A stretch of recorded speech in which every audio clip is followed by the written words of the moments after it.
Let me formally welcome everybody in. This is the Compliance Forum 2024, a look back and what lies ahead. My name is Jared Moyer. I'm going to be the presenter for the program today. I've got several teammates working behind the scenes today. Diane Dean and Amy Kudlogic, they're playing the role of moderators, watching the chat function and just helping you out with your experience. Also behind the scenes, Kyla Kroger, our training coordinator.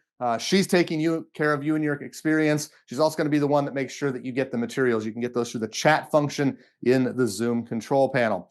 As I was mentioning in the lead up, we do 4 different forums each year. The first 3 are of a Q&A variety. We do lending in January, first quarter. Second quarter, we do deposit. Third quarter, we do BSA AML. The fourth quarter is a bit different. It's a checklist. It's a look back at what was, and let's make sure your team didn't miss something.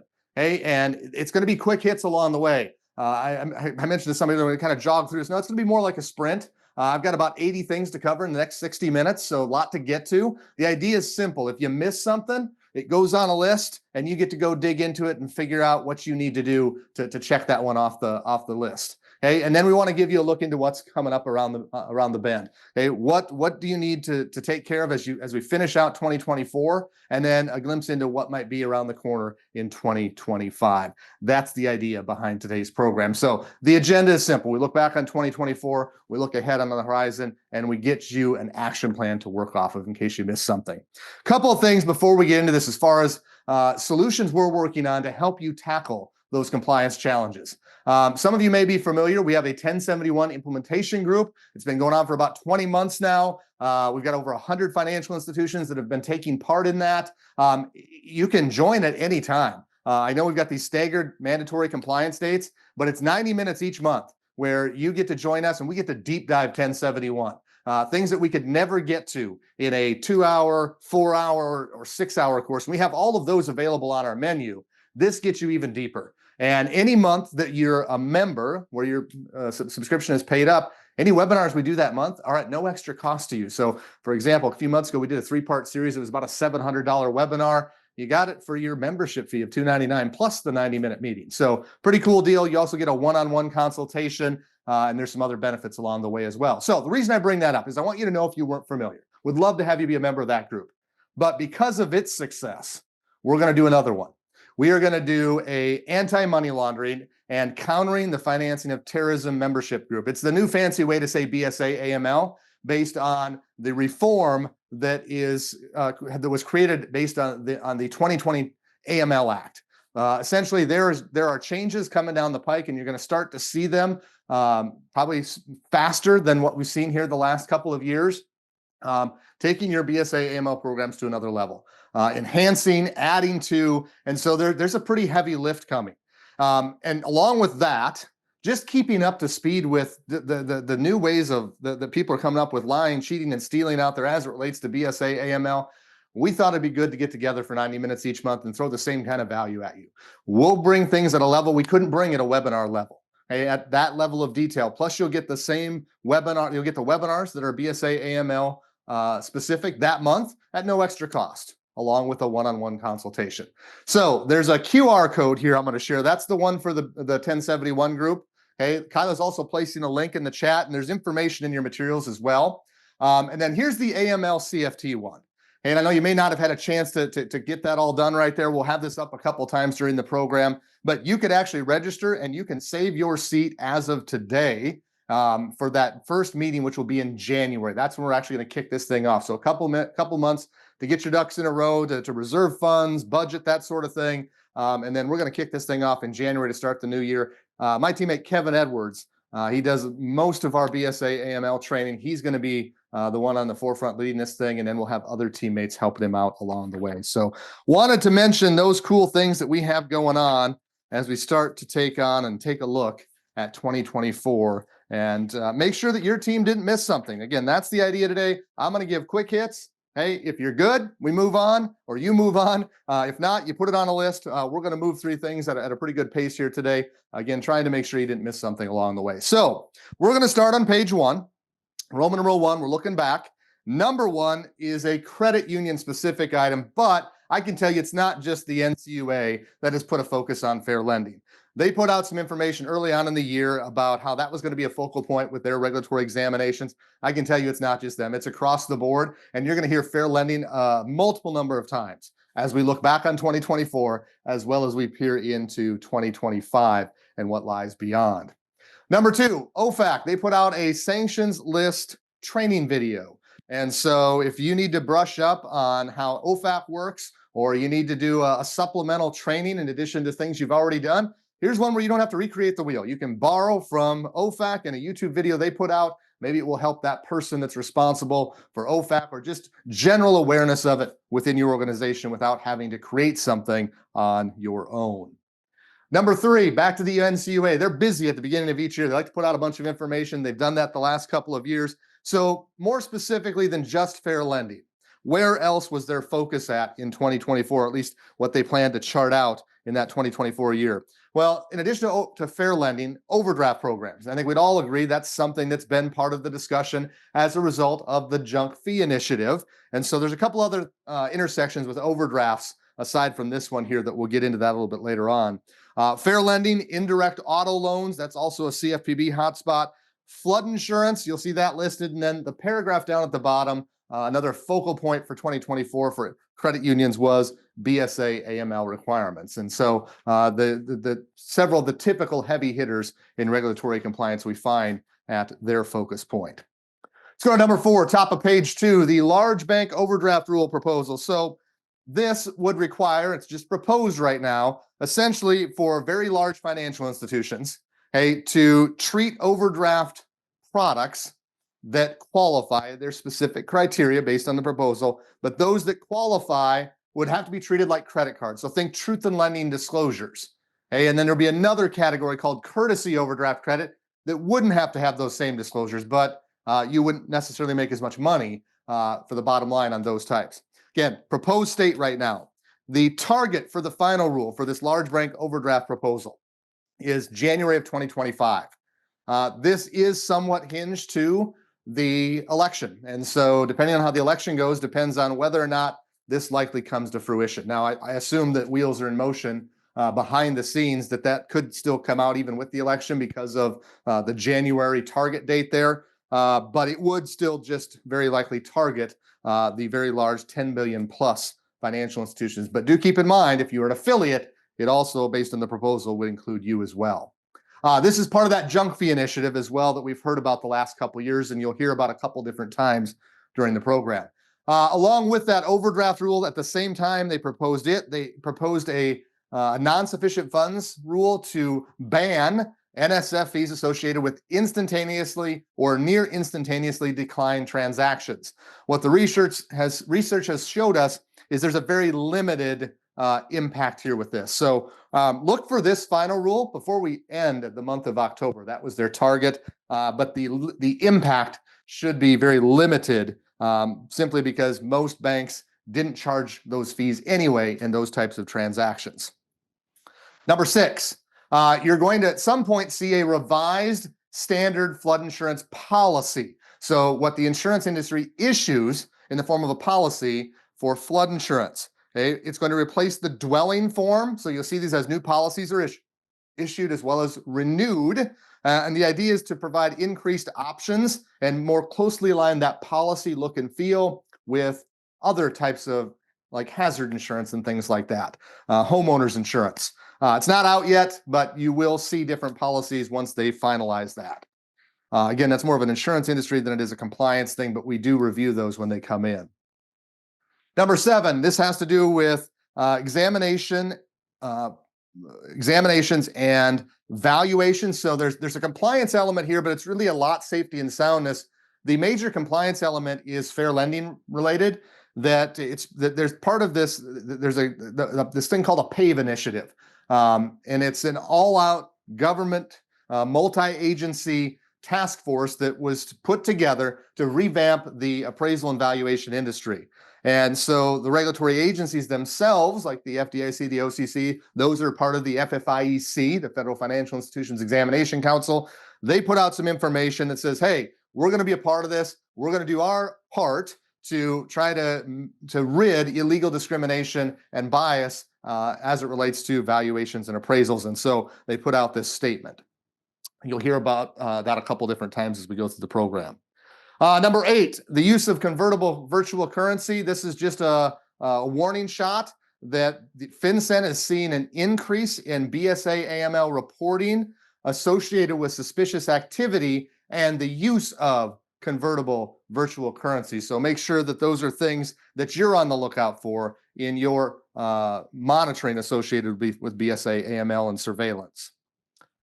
Number 9, the small entity guide. And you're going to see several references to the beneficial ownership rules that are not necessarily for you. They're for your customers, okay, to register under these new rules. And so this is a small entity guide that was put out. The regulatory agencies put out these small entity guides from time to time with rules. This is one they put out as it relates to the beneficial ownership rules. Number 10, preferencing and steering practices. So if you use technology, like a third-party platform to facilitate shopping as it relates to your products and services, how things show up as far as what's recommended based on what that shopping tool, that technology tool learns or knows about the user, the customer, or the potential customer, there's absolutely a UDAP risk potentially there based on how you determine what gets shown, the preference, the order in the products and services that are presented to your customers when they use those digital shopping comparison tools. A lot of that's based in real estate mortgage lending is probably where that comes up the most, but it's not limited to that. There are other areas we've seen that within the industry. If you're using those, just understand there's a warning out there about unfair, deceptive, or abusive acts or practices that can happen as a result of that. Number 11, credit card late fees. So we have a final rule to cut, curb, however you want to say it, ban credit card late fees to a certain extent. So it's out there, it's final, but it's tied up in the courts right now. And so for the time being, nobody really has to do anything. But at some point, the courts are going to decide this thing and where it's going to go next. So eventually you will have to deal with it as it relates to credit card late fees. This was another thing that is part of that junk fee initiative that the CFPB and the White House is working through. Number 12, deceptions related to remittance transfer marketing.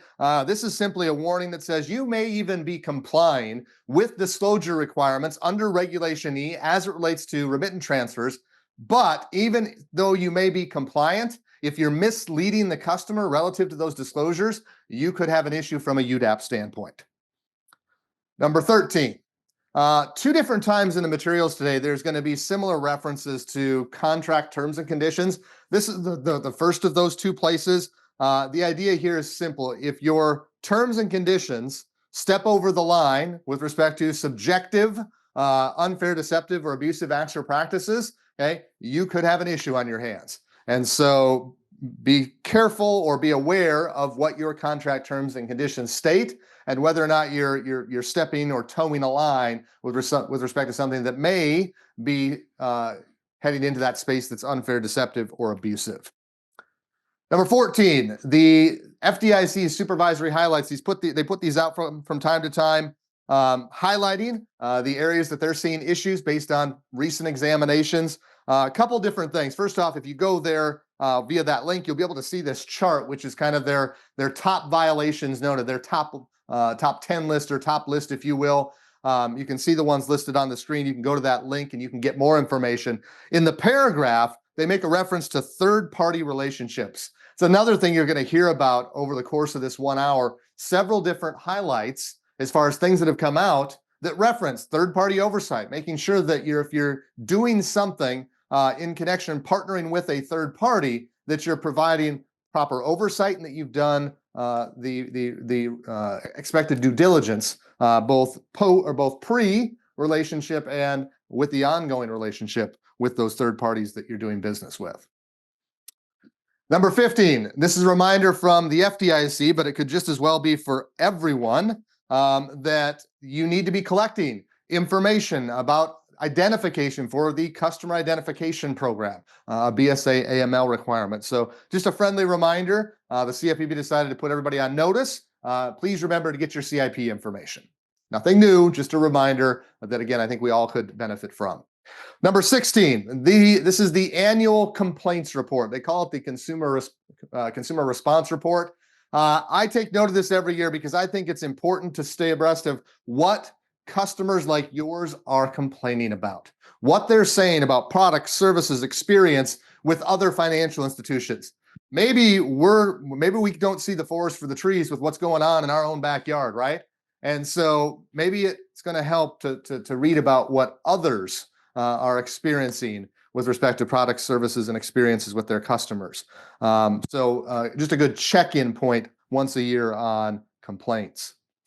Number 17, consumer reporting highlights. Again, the CFPB highlighting something that they've researched. This one has to do with the Fair Credit Reporting Act. This one targets compliance with the accuracy of the information that you all are reporting to the credit bureaus, as well as the investigation requirements when somebody says that's not accurate relative to something you have reported.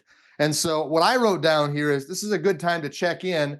Is your FCRA House of Compliance in order? In other words, what you're reporting and making sure that it's accurate. And then what happens when somebody doesn't agree with something that we've reported previously. So just a good check-in point.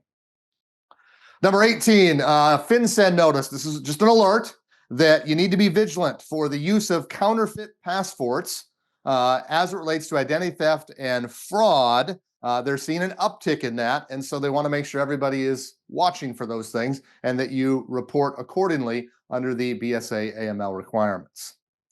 We'll stay right with BSA AML again. Number 19, elder abuse, financial exploitation. So some kind of shocking numbers here. If you were to go 4 lines down in that paragraph, during a 1-year time frame that was June 22 to June 23, they had 155,000 suspicious activity reports that were tied to elder abuse, $27 billion. Are you doing your part to identify and report suspected elder abuse within your financial institution?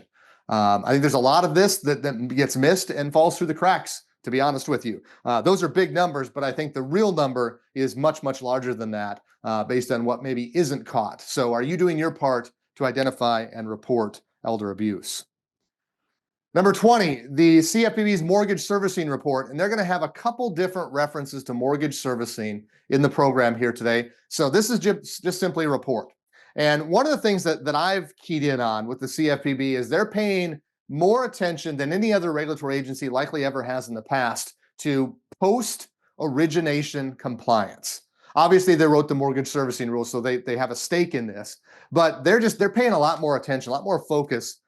Where traditional compliance was application through origination, and we kind of washed our hands and moved on, right? Because now we have a loan that's on our books and there's not as much. No, there's still regulatory compliance that has to occur in that space. This is simply a report related to mortgage servicing and that post-origination compliance activity. Let's make certain you're not making some of the same mistakes others are. Number 21, warning shot. Complexity costs consumers more. So part of the junk fee initiative, this is one of their shout outs on that. But basically what they're saying is that if you have a more complex product or service, hey, your customers are probably paying more for it, and it's probably more closely aligned with something that they might call a junk fee as it relates to that cost, okay, that is more than it would otherwise be if it was a less complicated product or service offering. Page 7, number 22, we've got the Fair Housing Act. You're going to see several of these come up, and it's also going to be on the horizon. Artificial intelligence, it's all the rage anywhere. You can't go too far without seeing or hearing about it. And so here's the first time it's going to come up. The warning shot here from the Fair Housing Agency is they are putting out guidance on the use of online platforms and online platforms that use targeted ads targeted ads that are based on AI, okay, and the AI is using information garnered about your customers to issue those targeted ads. And so, again, there's a lot that I don't understand. You probably don't understand there, but AI is it is taking hold, and it's learning, growing so fast. And we'll have more on that as we go here. I don't want to get ahead of myself. So that's a warning shot from the Fair Housing Act. 23, third-party risk management. So this is simply a notice that, hey, we put out a guide for community banks to show expectations, guidance as it relates to how you go about managing and doing risk management with third parties. Most financial institutions, some way or another, are using third parties, okay, multiple third parties to carry out business and to do the banking show. Number 24, another CFPB report highlighting, this one is specific to reward programs. Now, you'll notice on the screen, and this is the cover of the report, it's specific to credit cards, but I'm not going to limit it to just credit cards. I would say any banking product that is associated with a reward program is ripe for compliance risk. Make sure you do what you say and say what you do. Make sure that the rewards and the issuance of them are following what you've said, what you've laid out, and that you're monitoring and managing that accordingly. This report basically says there's numerous problems with reward programs. Most ducks are not in a row as it relates to financial institutions and the reward programs that they offer specific to credit cards. Again, I don't think it's limited to that. The big concern there would be UDAP, unfair, deceptive, or abusive acts or practices. Number 25 is something that's not actually going to happen until 2025. But the notice is out here in 2024. The Reg CC thresholds are all going to adjust with inflation. That's actually required, baked into the regulation. The two that you want to probably note the most, the minimum amount, the amount that you have to make available up front is going to now be $275. And then the large deposit delay is going to be associated with that 6725 number. Now, the dates, you have that in the heading there on 25 on the bottom of page 7. July 1 of 2025. Remember, these thresholds are better for the customer. They're not more adverse. So they don't take an advance heads up notice, but you still have to notify them. And I want to say off the top of my head, within 30 days after the change. So it doesn't require advance notice, but it will require notification under the regulation. Number 26, the Supreme Court sides with the CFPB. And I know this is not necessarily the outcome that everybody maybe was wanting in the back of their minds, because what the CFPB was challenged by is whether or not how they were funded was constitutional. Well, long story short, the Supreme Court said, yep, constitutional. The good news is it avoided a whole lot of chaos, especially with the mortgage industry and the rules that have been written since the CFPB came into fruition, that this probably was in our best interest. Does it create some headaches maybe in the short term? Yes. But long term, it's probably the best interest for us to have left the laws and regulations that they had previously written intact the way they were, and we adjust course moving forward and try to make change that way. So again, I think we avoided some chaos there. Number 27, SCRA, so the Service Members Civil Relief Act. This is just a friendly warning from the CFPB that covered service members, hey, do get benefits, hey, by way of being a service member that's on active duty. And so they get a rate reduction that comes with a payment reduction. Make sure that you're making available those terms and conditions based on the service member's status. Nothing new there, just a reminder. I can tell you the OCC, more than any other regulatory agency, are sticklers. Okay, not that they all shouldn't be, but they are sticklers when it comes to the Service Member Civil Relief Act. Number 28, specific junk fees. This one's a little scary. This is more just information at this point, but the CFPB put out information said, hey, we're going to do an inquiry. We believe, based on complaints, that there are junk fees associated with mortgage loans. And they want to find out why it's costing so much to get a mortgage loan. Stay tuned on this one. This one could have some pretty big implications. I do think this is absolutely tied to the election. If things stay the same, you're going to hear a lot more about this. If things go another direction, hey, this might actually fall off the map, okay, and we don't hear from it again. So stay tuned. We'll know in about a month where things likely are to head as it relates to mortgage closing costs and what may or may not be fair or available moving forward. Number 29, the Registry of Non-Bank Repeat Offenders. My plain English way to explain this, it's the non-bank naughty list. So if you are not a non-bank financial institution and you've gotten in trouble in the past, hey, they will, and you get in trouble again, they're going to call you a repeat offender. They're going to make you register, and you have to document updates and what you're doing to move forward and do better as it relates to what you got in trouble for previously. The reason I bring this to the banking industry, hey, we talk about doing due diligence on third parties. Hey, like a non-bank financial institution that we might be partnering with, make sure this is part of your due diligence. We don't want to necessarily not know what is publicly available out there and then be questioned by our examiners in an examination if whether we knew something or not relative to a third party that we have started to do business with. Number 30, top of page number 9, deception in contract fine print warning. So this is that second of two that I said were very similar that the CFPB has decided to take shots on here this year. This one's connected back to number 13 on page 4. Again, UDAP is the concern here. If you bake something into your terms and conditions that crosses the line, albeit subjectively, unfair, deceptive, abusive acts or practices.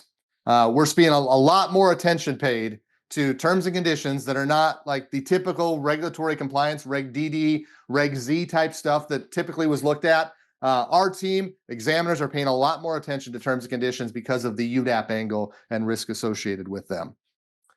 Number 31, you're going to hear 1033 a couple different times today. So part of the Dodd-Frank Act, Section 1033, provides for an open banking system. The idea is that I should be able to break up with my bank and go to a new one and have it be as seamless as possible. Well, we all know in today's world it's not seamless. We have direct deposits and bill pay, and it's so many things that are intertwined. It's really tough to break up and go somewhere else.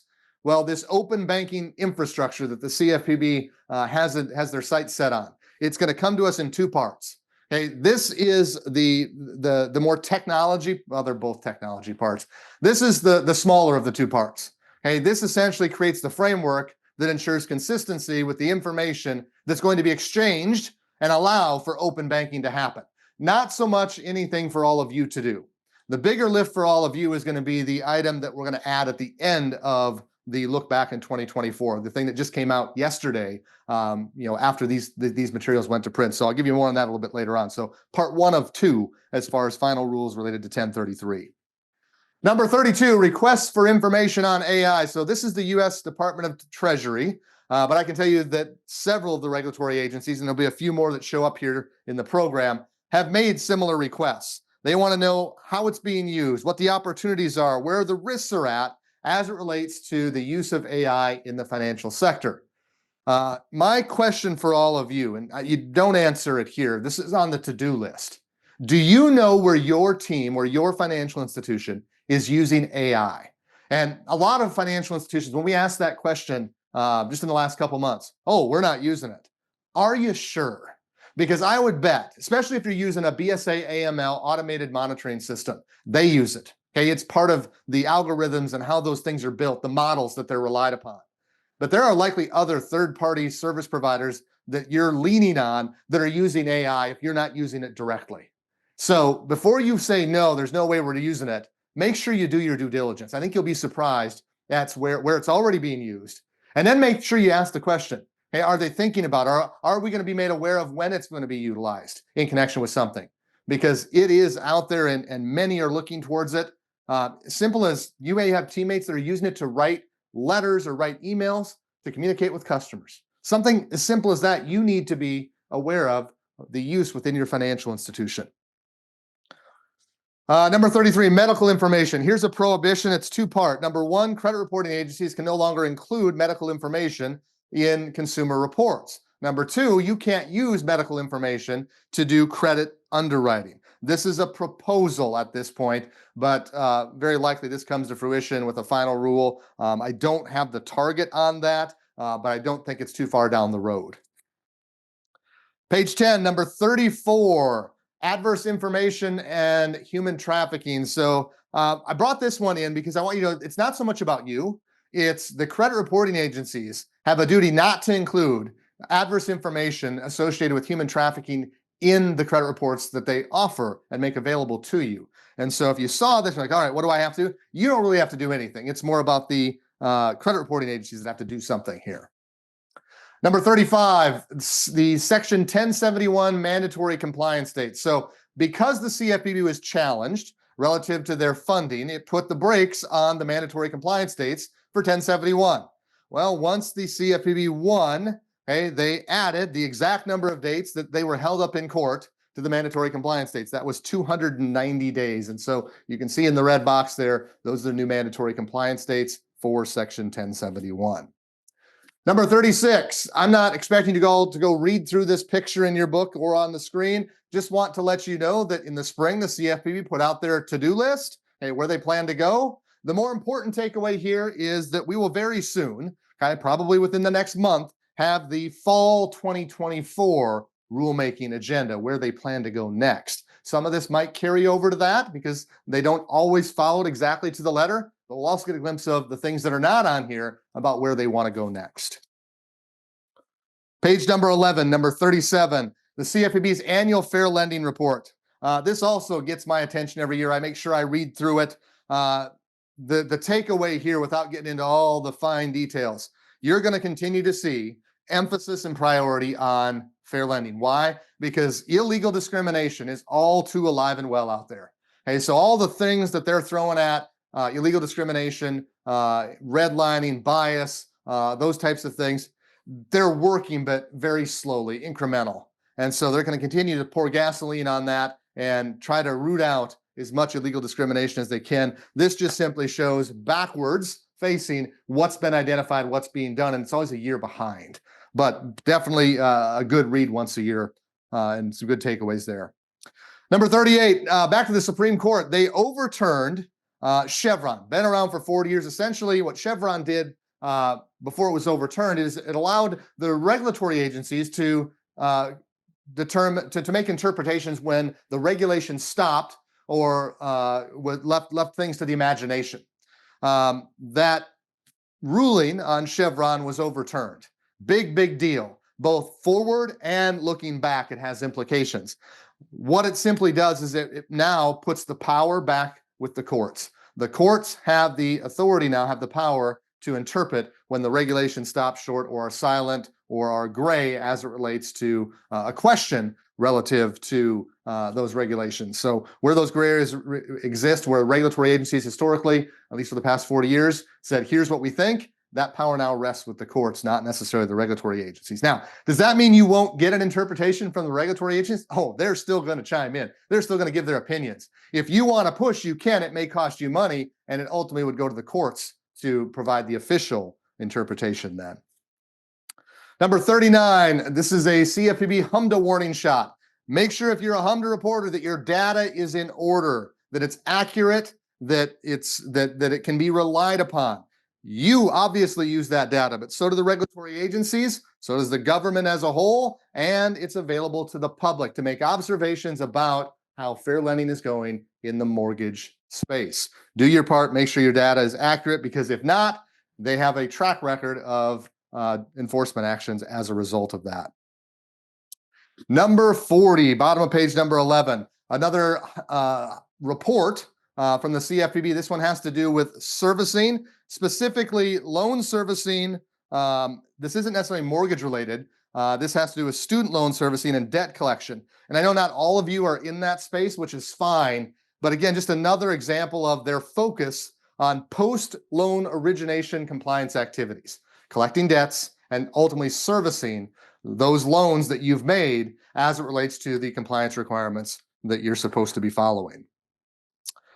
Speaking of servicing, top of page number 12, number 41, the RESPA mortgage servicing rules are going to get an update. This isn't necessarily supposed to be a major thing. They're looking to streamline. This has been a long time coming. So look for a final rule in the next several months as it relates to streamlining, bringing some efficiencies to what you currently today have to do in the RESPA mortgage servicing area. Number 42, the 2023 HMDA data was published. That was in July.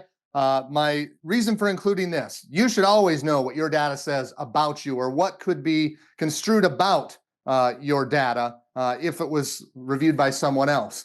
The idea is you don't ever want to be surprised by something that's written, something that's said about your data. So just make sure certain that that's part of your procedures in preparing, submitting, and just understanding the data that you've collected and reported for the previous reporting year. Again, no surprises.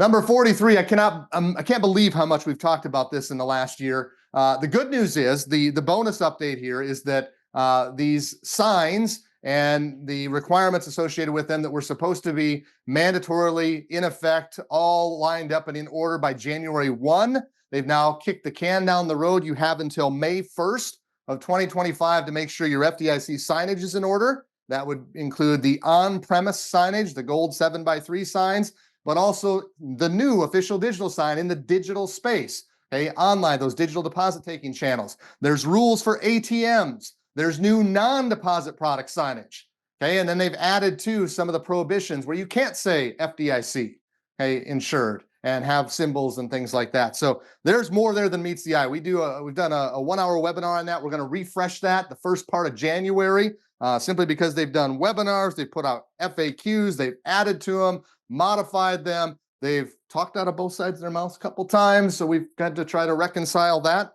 And those things happen, but that's May 1 of 2025. Again, if you're looking for more information, we'll be doing a webinar update in January. And actually, I should have said that as we're going through this. There's a lot of things that we're hitting today. If you're like, gosh, I'm hungry, all I'm getting is a bite here today.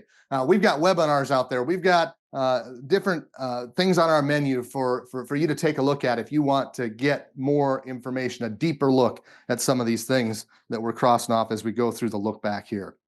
One of those, the AVM final rule. We just included that in our lending compliance conference that we did last week. We had about 15-20 minutes on the AVM rule and the reconsideration of valuation rule or guidance that we'll talk about here on the other side of this page. But the idea here is if you're using AVMs, automated valuation models, okay, from a credit standpoint, you need to make sure that they're credible, that they're reliable. And so you have to build a framework to ensure that that's happening. Okay, that's a rule. You have to follow that. Hey, there's a lot of safety and soundness there, but there's some compliance too, because it's about fair lending. Well, the same can be said about number 45 on the top of the next page. This isn't a rule. This is guidance that was issued in a final form, but again, is a whole lot safety and soundness, but also intersects with fair lending, illegal discrimination and bias. And so it covers both sides there, safety and soundness and compliance. You have to make sure that you have framework. And if you do secondary market lending, this isn't so much guidance. They have actual rules you have to follow, or they won't buy your loan. So they'll still call it guidance, but they're more hard and fast rules. If you don't follow them, you're going to have to take and keep the loan in-house very likely. Number 46, in addition to being a big old paragraph in the middle of page 13, I wrote down the word big next to it because it's one of the next big things coming. AML reform. And so what we call BSA AML, Bank Secrecy Act, anti-money laundering, is now going to be referred to, or they'd like to refer to it as anti-money laundering and countering the financing of terrorism programs. That's what they want your BSA AML program to be referred to moving forward. We're going to start to be using those acronyms. It's one and the same, just the fancy new way of saying it.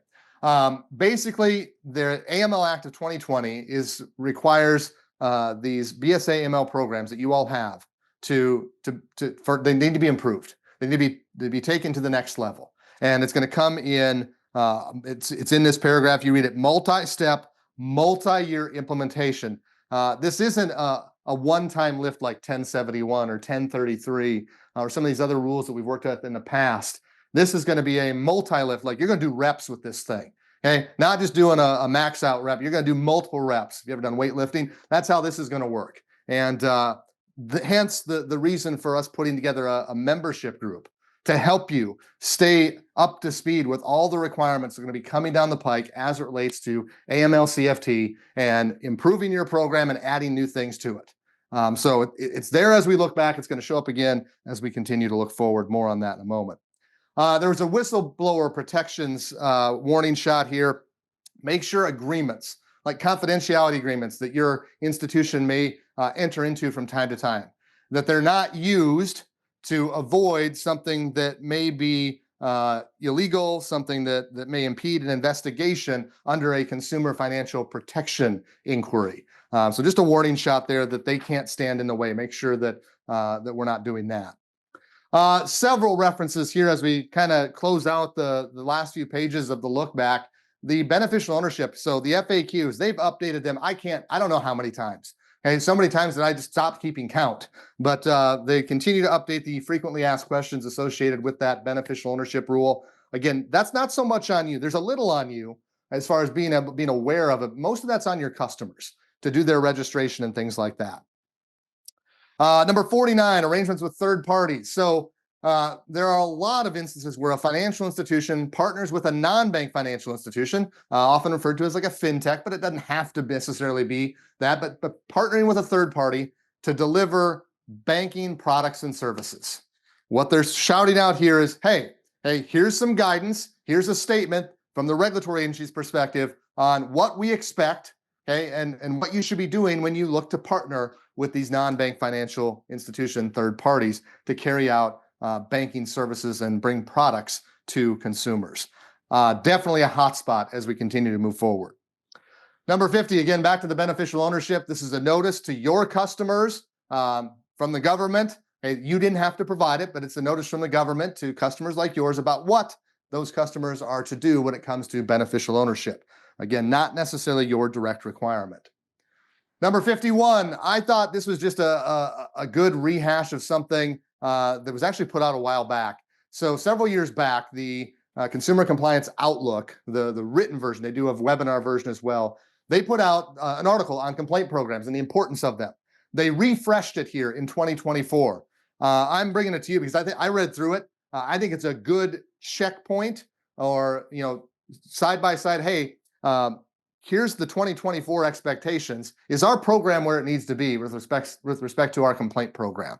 Hey, where could we build a better mousetrap, move from good to great? And so just a nice little check-in on your program based on what the expectations are here now in 2024.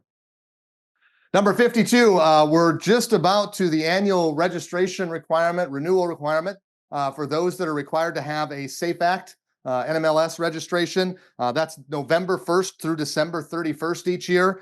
When you go out there to that website, if you haven't been there recently, it went through a modernization. It may have a different look and feel, same requirements, nothing in the regulation or law changed. They just updated the website where you go to do all the business associated with the SAFE Act.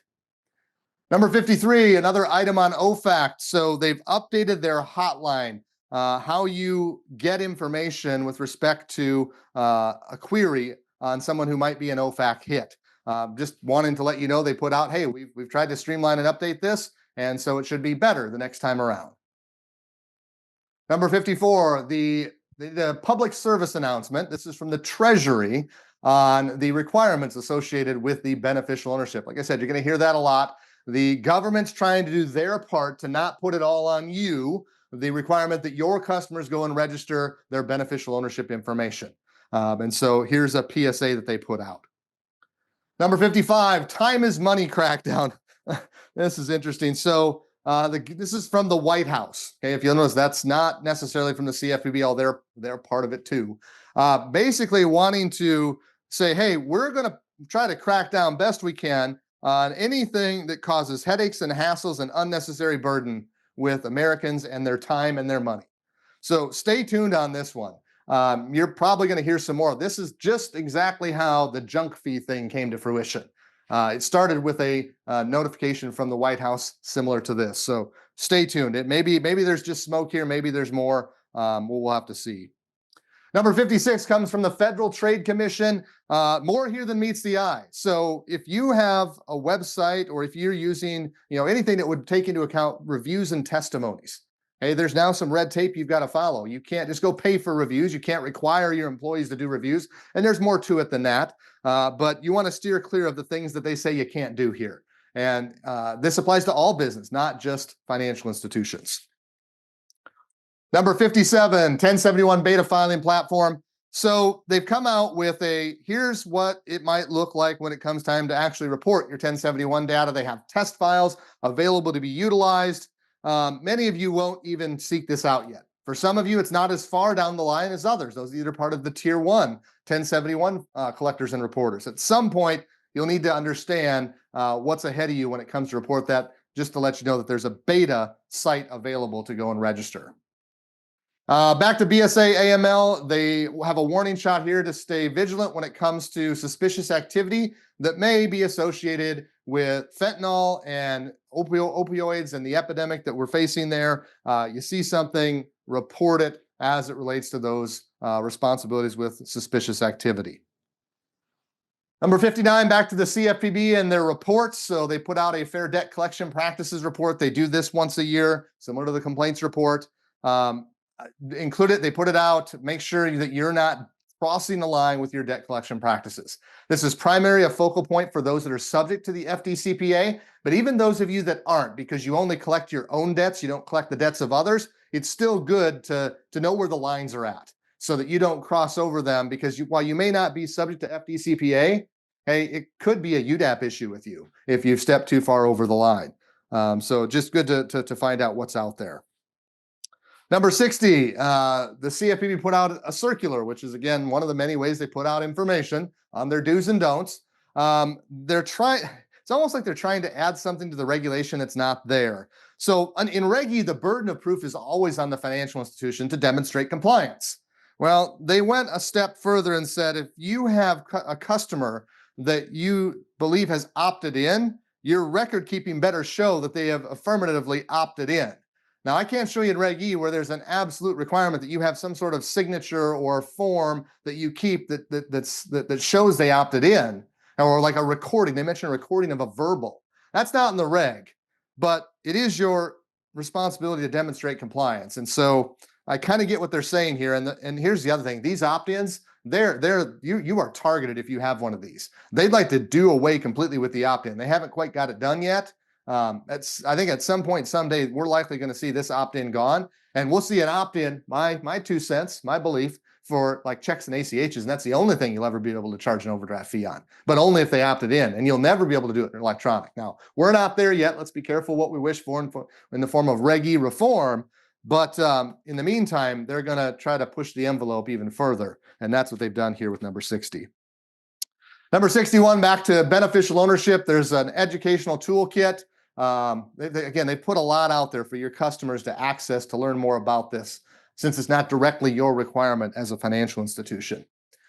Number 62, you remember earlier I talked about the warning shot with remittance transfers. Well, here's the proposal to adjust, close the loophole relative to disclosures that are made to customers. So stay tuned. We should likely see a final rule on that down the road. Number 63, if you're a HUMD reporter, the filing instruction guide, how to go about actual reporting of information collected in 2025 that will be reportable in 26. They put that out at the end of the preceding year each year. So 2024, it comes out for the 2025 reporting year, collection reporting year. It does not apply to information collected in 24, reportable in 25. This is collection in 25, reportable in 26. FinCEN put out a virtual session on beneficial ownership. So another training video of sorts that they've put out on beneficial ownership. Again, a lot of different resources for your customers out there if they're confused, not understanding what their responsibility is with this. So that's the 64 items as we look back that we had before we went to print with the manual. There have been a few minor things that have come out, but the major thing would be that section 1033 final rule that just came out yesterday.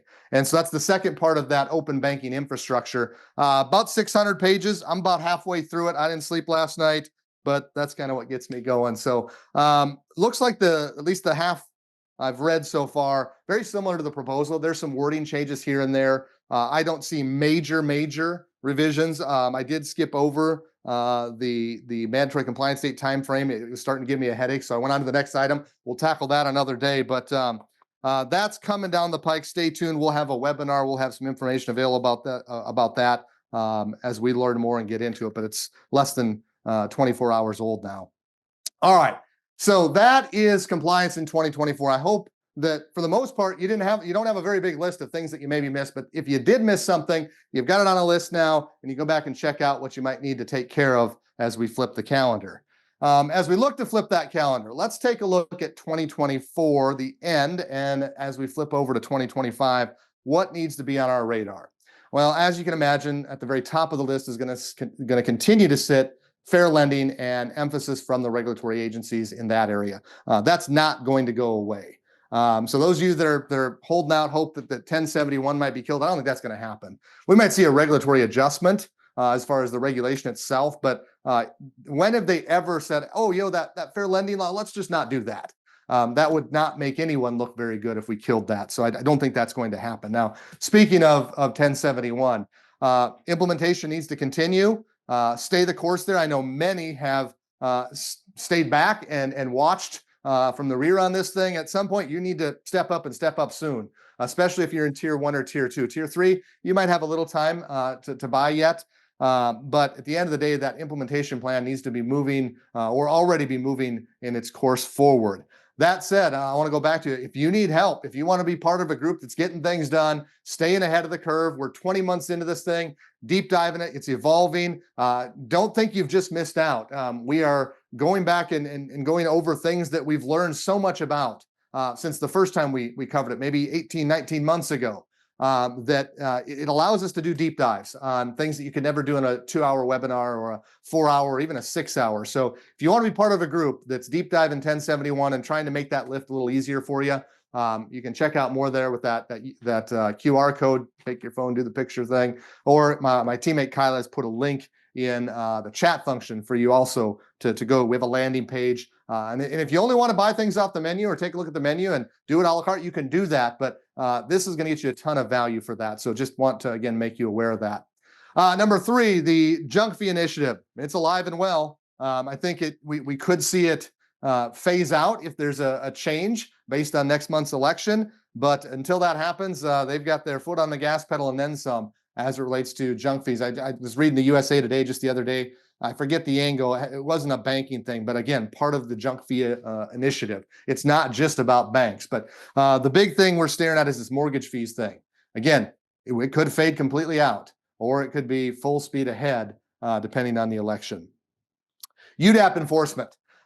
It's right there with fair lending, where the regulations stop or they're just silent altogether because there's not a regulation. That's where they get to make things up. And I don't mean that negatively, but somebody's got to do something in that space, right? And so that's where we bring in, oh gosh, there's no regulation, but is it unfair? Is it deceptive? Could it be abusive? Oh gosh, we better look at it from that angle. That's always going to be on the radar. So make sure that your awareness level with UDAP is where it needs to be and that you're paying attention there. Number 5, we just talked about this, the open banking infrastructure final rule. It's here, so we can strike the coming soon. Now, that was yesterday.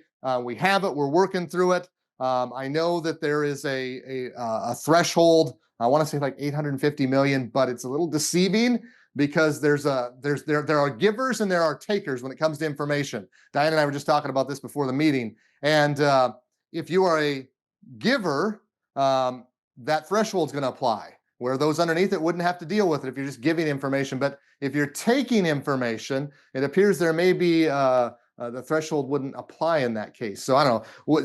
Stay tuned. We're going to read through it all, try to get it all figured out, and then we'll bring that to you when we have more information. But that's another lift coming for those of you that will be subject to that. Number 6, the 2 overdraft related rules, one related to NSFs. That'll have a limited impact. Look for that before the end of the month. The overdraft one, look for that in January. Again, election could end up maybe possibly killing that overdraft one, but remember, we'll still have leadership through the end of the year.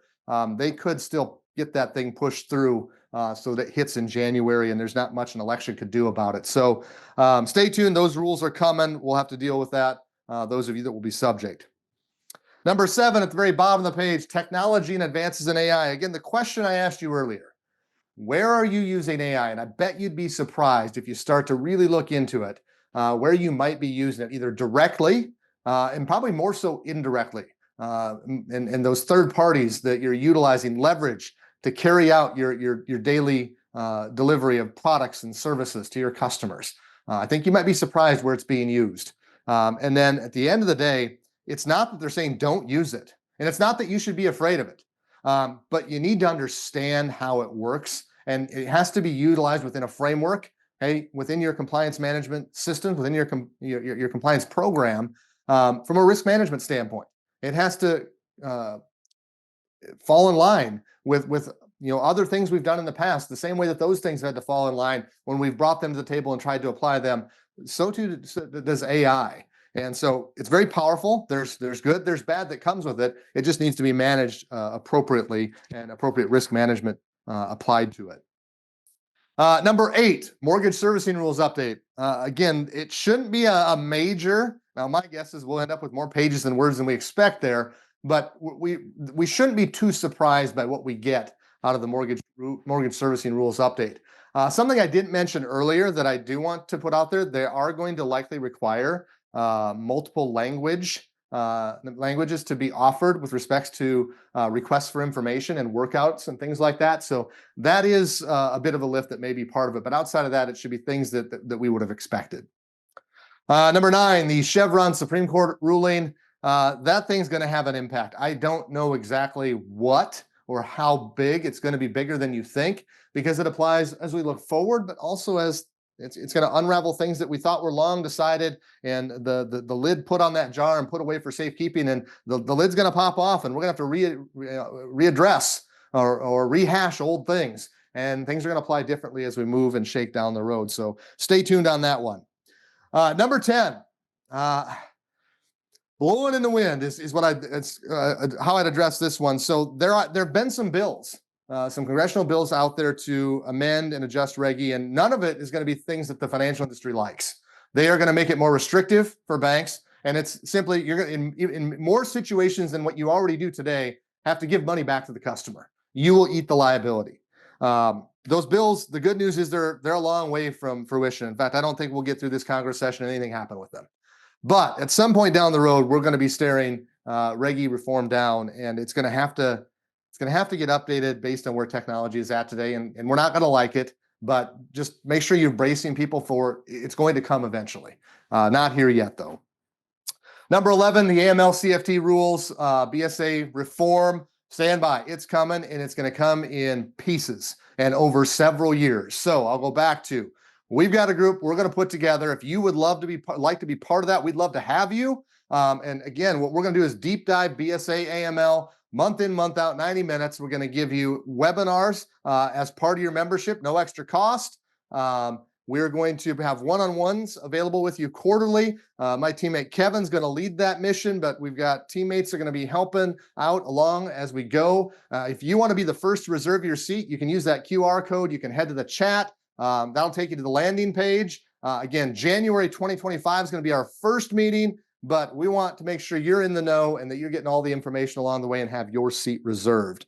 Again, 90 minutes each month, we're going to deep dive and make sure you're not missing out on anything as it relates to the expectations with your BSA AML compliance, or AML CFT compliance. I know we're supposed to be changing that.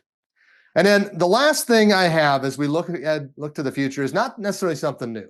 It's your compliance program, your house of compliance. If you've been to any of our compliance trainings, oftentimes this is somewhere in the program. It's supposed to be illustrating your house of compliance. Is your house of compliance in order? First off, all these things, these structural elements have to be present and accounted for. But structurally, they have to be sound. If there's a weakness in any one of them, there could be problems. Whether it's one of the pillars that's holding up the roof, we want to make sure the roof's not leaking, and we don't have issues at the top, and that we're sitting on a strong foundation, a culture where it's everybody's job to do compliance, not just the compliance officers. Make sure your house is in order. It's not so much about compliance violations anymore. Hey, one-offs here. Now, we don't want to have systemic or recurring things like that. But it's about, do you have a system that when we identify an issue, that we are able to identify what happened, and why it happened, correct it, and then move forward, and then make sure it doesn't happen again. Okay? A house of compliance that's in order, that's not weakened in any one of its structural components, it goes a long way in ensuring that that happens. Now, as we close out the session today and look into 2024, I've got a couple things that I want to share with you. First off, if you're familiar with our webinars, okay, there's a page at the very end of the material here. We're going to try to bring more value to you, and there's no extra cost for it. Okay, if you purchase a webinar from us, a live one on or after January 1st of 2025, something new, this doesn't have to be live, we are going to include a quiz, okay, as part of that. Now, it's an optional quiz. You won't be required to take it, okay, at least not by our team. But you're going to get the continuing education credits no matter what. Okay, so if you come to a 2-hour program, you're going to get the 2+ continuing education credit hours. But we're going to give you and your financial institution an opportunity to say, no, we want our team, as they take these training courses, to take a quiz to measure where they're at. And so we're going to give you one. Each test won't look the same. We tried to do our best there. It's going to come. We created a test bank of questions, hey, that will be randomly distributed. So if you take a 2-hour webinar, there might be 40 questions in the bank, and your quiz is going to have maybe 20 of them. And then it'll be randomized each time someone takes the quiz so that there aren't sharing of answers, at least not, exactly. Yeah, we can't totally prevent it. It's simply going to be pass fail. Hey, if you get 75% or more, you pass. You get a certificate. And again, you get the credit hours no matter what. If you fail, you can take it again. We're even going to show you what you got wrong and the answer to the question you got wrong along the way. So how's this all going to work? Hey, it's a one-time thing each time you take a training. Optional, your call. You put in your name, first and last, email, and your company. There's no passwords because each time you do this, that you want to take a quiz with a training you took. You're going to hit register. It's going to populate a quiz. Now, this is from our virtual lending conference, and today I'm going to let all of you try it out. So Kyle, if you do me a favor, put a link in chat that everybody can click on and they can try this out. Okay, so you can go check this out. Now, this is just for fun. Okay, so if you don't pass, that's fine. I took this quiz ahead of time. Now, I took it a lot, probably like 115 times. So I did the last one that I took the picture of in 30 seconds, but I knew the answers, right? So here's the deal. I passed. Okay, let's say you didn't. Either way, you can review the answers and you can see what you got wrong. So you can go take it again. There's no limit to the number of times you can take it, and nobody else is going to see it. So you only keep the one that you think is the one you want to share with your team, your teammates. If you pass, you get a certificate. Like I said, you get the continuing education credits no matter what. We're not going to hold those up. Those of you that have learning management systems, LMSs, that track training and do the quizzes and the tests and things like that, we can help you out with that too. We can actually help you load our programs into your LMS, and we can give you the quiz ahead of time so you can preload that as well. Those of you that don't have an LMS, you just want to do it on the one-off, hey, we're going to make it super simple. Each program we have, there'll be a link. You click on it, or you tell your people to click on it, take the quiz after they take the training. They can submit the certificate to you. We're going to give them to you. We're not tracking that stuff. That's all on you, but we're going to give you a certificate of completion. Again, all this at no extra cost for our webinars starting January 1st, 2025. That's live and on demand on or after that date. Okay, we're not going to do it retroactive to 2025. All right, with that, check that out. Take the quiz. You got questions, let us know. Our time here is up for the day, but I do want to do this as we close out. The next version of the forum is already up and available to register for. Get your spot reserved. January 15, we'll be taking your lending compliance questions. You can start to submit them at any time. My teammates, Diane and Amy, they've already got a question document going. It's simple. In that 1 hour, we're going to answer take as many questions and provide plain English answers as we can in the 1 hour time frame. With that, I appreciate, our team appreciates all of you stopping by for a little bit of compliance knowledge today. A checklist of sorts, right? Let's make sure we didn't miss something. Make sure that we know what's going on as we turn the calendar in 2024 over to 2025. On the way out, there's a short survey, 5 questions. It'll take you less than a minute to give us a little feedback here today. Also want to remind you that we gave you a lot of information today. It's also recorded. And if you want bigger chunks, if you're more hungry than what we're able to give you today, we got an entire menu out there of training opportunities to take you in the weeds on the things that we discussed today. With that, we will let you get back to what you all do so well, and that's serving your customers. We'll see you again next time.